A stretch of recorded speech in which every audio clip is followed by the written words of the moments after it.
ದಿವಸ ನಿರೀಕ್ಷಣಾ ಜಾಮೀನು ಸಿಗುತ್ತೆ ಅಂತಕ್ಕಂಥ ನಿರೀಕ್ಷೆಯಲ್ಲಿದ್ದರು. ಅದು ಸಿಗಲಿಲ್ಲ. ಹಾಗಾಗಿ ಇನ್ನು ರೆಗ್ಯುಲರ್ ಬೇಲ್ಗೆ ಅಪ್ಲೈ ಮಾಡ್ಕೋಬೇಕು. ಅದು ಬೇಲ ಜೈಲ ಅಂತಕ್ಕಂಥದ್ದು ಸದ್ಯದ ಪ್ರಶ್ನೆ.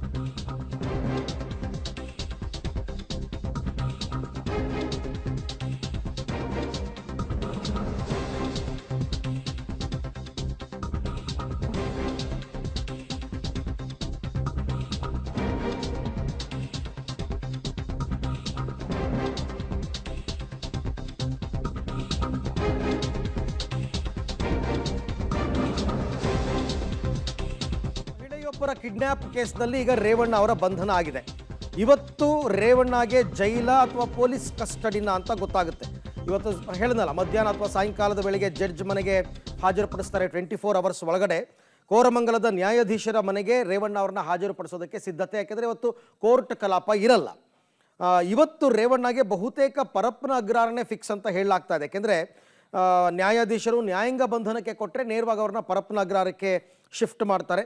ಇನ್ನು ನಾಳೆ ಓಪನ್ ಕೋರ್ಟ್ನಲ್ಲಿ ಬಾಡಿ ವಾರೆಂಟ್ ಮೇಲೆ ಕಸ್ಟಡಿಗೆ ಪಡೆಯೋದಕ್ಕೆ SIT ಅರ್ಜಿ ಹಾಕೋದಕ್ಕೂ ಕೂಡ ಸಾಧ್ಯತೆ ಇದೆಯಂತೆ. ನಾಳೆ ಜಾಮೀನು ಸಿಗದಿದ್ದರೆ ರೇವಣ್ಣ ಅವರನ್ನು ಕಸ್ಟಡಿಗೆ ಪಡಿತಾರೆ SIT ಅವರು. ಅದೆಲ್ಲವೂ ಕೂಡ ಸಾಧ್ಯತೆಗಳು ಕೋರ್ಟ್ನ ವಿವೇಚನೆಗೆ ಬಿಟ್ಟಂಥದ್ದು. ಅವರ ವಿವೇಚನೆ, ಅದು ನ್ಯಾಯಾಂಗ ಬಂಧನಕ್ಕೆ ವಿಧಿಸಬೇಕಾ, ಕಸ್ಟಡಿಗೆ ಕೊಡಬೇಕಾ. ಯಾಕೆಂದರೆ ವಿಚಾರಣೆ ಇನ್ನೂ ಕಂಪ್ಲೀಟ್ ಆಗಿಲ್ಲ. ಒಂದು ಪ್ರಕರಣದಲ್ಲಿ ಅವರ ಬಂಧನ ಆಗಿದ್ದರೂ ಕೂಡ ಇನ್ನೂ ಬೇರೆ ಬೇರೆ ಕೇಸ್ಗಳಿದೆಯಲ್ಲ. ಒಂದು ಸರ್ತಿ ಸಿಕ್ಕಿದಾಗ ಎಲ್ಲ ತನಿಖೆ ಎಲ್ಲನೂ SIT ಅವರೇ ಮಾಡ್ತಾ ಇರೋದ್ರಿಂದ ಆ ಕೆಲಸವನ್ನು ಮಾಡ್ತಾರೆ ಅವರು. ಓಕೆ, ಈ ಬಗ್ಗೆ ಮತ್ತಷ್ಟು ಮಾಹಿತಿ ನನ್ನ ಕೊಲೀಗ್ ನರಸಿಂಹಮೂರ್ತಿ ಅವರಿಂದ ಪಡ್ಕೊಳ್ಳೋಣ. ಮೂರ್ತಿ, ಇವತ್ತು ಭಾನುವಾರ ಆಗಿರೋದ್ರಿಂದ ಏನೇನು ಪ್ರೊಸೀಡಿಂಗ್ಸ್ ಆಗಬಹುದು, ಏನೇನು ಕೆಲಸಗಳು SIT ಅವರು, ಯಾಕೆಂದರೆ ರೇವಣ್ಣ ಅವರ ಬಂಧನ ಆಗಿದೆ, ಮುಂದೇನು ಇವತ್ತು ಅಂತ? ಅರವಿಂದ, ಈಗಾಗಲೇ ನಿನ್ನೆ ರೇವಣ್ಣ ಅವರ ಬಂಧನ ಪ್ರಕ್ರಿಯೆ ಕೆಲಸಗಳನ್ನು SIT ಅಧಿಕಾರಿಗಳು ಮಾಡಿ ಮುಗಿಸಿದ್ದಾರೆ. ಇವತ್ತು ಸರ್ಕಾರಿ ರಜೆ, ಹೀಗಾಗಿ ಕೋರ್ಟ್ ಇರೋದಿಲ್ಲ. ಹೀಗಾಗಿ ಮಧ್ಯಾಹ್ನದ ನಂತರ HD ರೇವಣ್ಣ ಅವರ ಎಲ್ಲ ವಿಚಾರಣೆಗಳೇನಿದೆ ಆ ವಿಚಾರಣೆಗಳನ್ನು ಮುಗಿಸಿ ಮಧ್ಯಾಹ್ನದ ನಂತರ ಮೆಡಿಕಲ್ ಟೆಸ್ಟನ್ನು ಮುಗಿಸಿ ಆ ಬಳಿಕ ಜನಪ್ರತಿನಿಧಿಗಳ ವಿಶೇಷ ನ್ಯಾಯಾಲಯ ರಜೆ ಇರೋದ್ರಿಂದ ನ್ಯಾಯಾಧೀಶರ ಮನೆಗೆ ಇವತ್ತು HD ರೇವಣ್ಣ ಅವ್ರನ್ನ ಕರೆದುಕೊಂಡು ಹೋಗ್ತಾರೆ. ಅಲ್ಲಿ ಅವ್ರನ್ನ ಹಾಜರುಪಡಿಸುವ ಕೆಲಸವನ್ನು ಮಾಡ್ತಾರೆ. ಓಪನ್ ಕೋರ್ಟ್ ಇಲ್ಲದೆ ಇರೋದ್ರಿಂದ ಬಹುತೇಕ ಪೊಲೀಸ್ ಕಸ್ಟಡಿಗೆ ಕೊಡೋದು ಡೌಟು.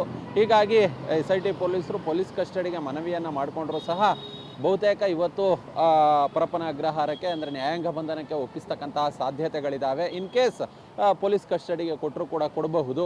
ಆ ಬಳಿಕ ಈಗಾಗಲೇ 5 ದಿನಗಳ ಕಾಲ ಪೊಲೀಸ್ ಕಸ್ಟಡಿಗೆ ಕೇಳೋದಕ್ಕೆ HD ರೇವಣ್ಣ ಅವ್ರನ್ನ ಸಿದ್ಧತೆಗಳನ್ನು ಮಾಡಿಟ್ಕೊಂಡಿದ್ದಾರೆ. ಸಂತ್ರಸ್ತೆಯನ್ನು ಒಂದು ಹುಣಸೂರು ತಾಲೂಕಿನ ಒಂದು ತೋಟದ ಮನೆ, ಆ ತೋಟದ ಮನೆಯಲ್ಲಿ ಇರಿಸೋ ಕೆಲಸವನ್ನು ಮಾಡಲಾಗಿತ್ತು. ಆಕೆಗೆ ಹಿಂಸೆಯನ್ನು ಕೊಡಲಾಗಿದೆ, ಕೂಡ ಹಾಕಲಾಗಿದೆ ಅನ್ನೋ ನಿಟ್ಟಿನಲ್ಲಿ ಒಂದಷ್ಟು ಆಕ್ಷೇಪಣೆಗಳನ್ನು ಸಲ್ಲಿಸಿ ಆ ಮುಖಾಂತರ ಇವ್ರನ್ನ ಪೊಲೀಸ್ ಕಸ್ಟಡಿಗೆ ಕೊಡಬೇಕು, ಅಲ್ಲೆಲ್ಲ ಕರೆದುಕೊಂಡು ಹೋಗಿ ಸ್ಪಾಟ್ ಮಹಜರ್ ಪ್ರಕ್ರಿಯೆ ಇದೆ, ರೇವಣ್ಣ ಅವರ ವಿಚಾರಣೆಯನ್ನು ಸಂಪೂರ್ಣವಾಗಿ ಮಾಡಬೇಕಿದೆ ಅನ್ನೋ ನಿಟ್ಟಿನಲ್ಲಿ SIT ಅಧಿಕಾರಿಗಳು ಮನವಿಯನ್ನು ಮಾಡಿಕೊಳ್ಳೋ ಸಾಧ್ಯತೆ ಇದೆ.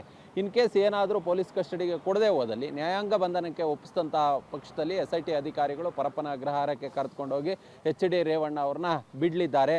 ನಾಳೆ ಓಪನ್ ಕೋರ್ಟ್ನಲ್ಲಿ ಅರ್ಜಿಯನ್ನು ಹಾಕ್ಕೊಂಡು ಬಾಡಿ ವಾರೆಂಟ್ ಮೇಲೆ ಇವರನ್ನು ವಶಕ್ಕೆ ಪಡೆದುಕೊಳ್ಬಹುದು, ಪೊಲೀಸ್ ಕಸ್ಟಡಿಗೆ ಪಡೆದುಕೊಂಡು ಮತ್ತೆ ಕಾನೂನು ಪ್ರಕ್ರಿಯೆಗಳನ್ನು ಮುಗಿಸ್ಬೋದು. ಪ್ರಕರಣದಲ್ಲಿ ಈಗಾಗಲೇ HD ರೇವಣ್ಣ ಅವರ ಮಧ್ಯಂತರ ಜಾಮೀನು ಅರ್ಜಿ ನಿನ್ನೆಯೇ ವಜಾ ಆಗಿತ್ತು. ಹೀಗಾಗಿ ನಿರೀಕ್ಷಣಾ ಜಾಮೀನು ಅರ್ಜಿ ಏನಿತ್ತು ಅದು ಇವರು ಅರೆಸ್ಟ್ ಆದಂತಹ ಹಿನ್ನೆಲೆಯಲ್ಲಿ ತಂತಾನೇ ವಜಾ ಆಗುತ್ತೆ.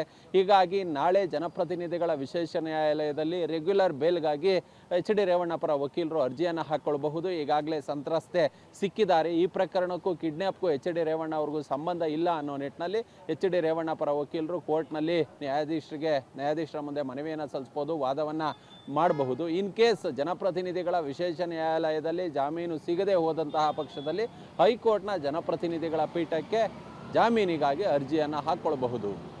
ಅರವಿಂದ್. ಓಕೆ ಮೂರ್ತಿ, ಹಾಗೆ ಸಂಪರ್ಕದಲ್ಲಿರಿ, ನಿಮ್ಮ ಜೊತೆ ನಾನು ಮತ್ತೆ ಮಾತನಾಡ್ತೀನಿ. ಈಗ ರೇವಣ್ಣ ಅವರ ಮುಂದೆ ಇರತಕ್ಕಂಥ ಆಯ್ಕೆಗಳೇನು, ಏನು ಮಾಡ್ಬೋದು, ಅದು ನಾಳೆ ಗೊತ್ತಾಗುತ್ತೆ. ಬಟ್ ಇವತ್ತು ಪರ್ಟಿಕ್ಯುಲರ್ ಆಗಿ ಜಡ್ಜ್ ಮುಂದೆ ಹಾಜರುಪಡಿಸಿದಾಗ ಕಸ್ಟಡಿ ಕೊಡ್ತಾರೋ ಅಥವಾ ನ್ಯಾಯಾಂಗ ಬಂಧನಕ್ಕೆ ಒಪ್ಪಿಸ್ತಾರೋ, ಎರಡೂ ಸಾಧ್ಯತೆಗಳಿದೆ. ಕಸ್ಟಡಿಗೆ ಕೊಟ್ಟರೆ ಎಗೈನ್ ಅದೇ ರೀತಿಯಲ್ಲಿ ವಿಚಾರಣೆ ಮುಂದುವರಿಯುತ್ತೆ.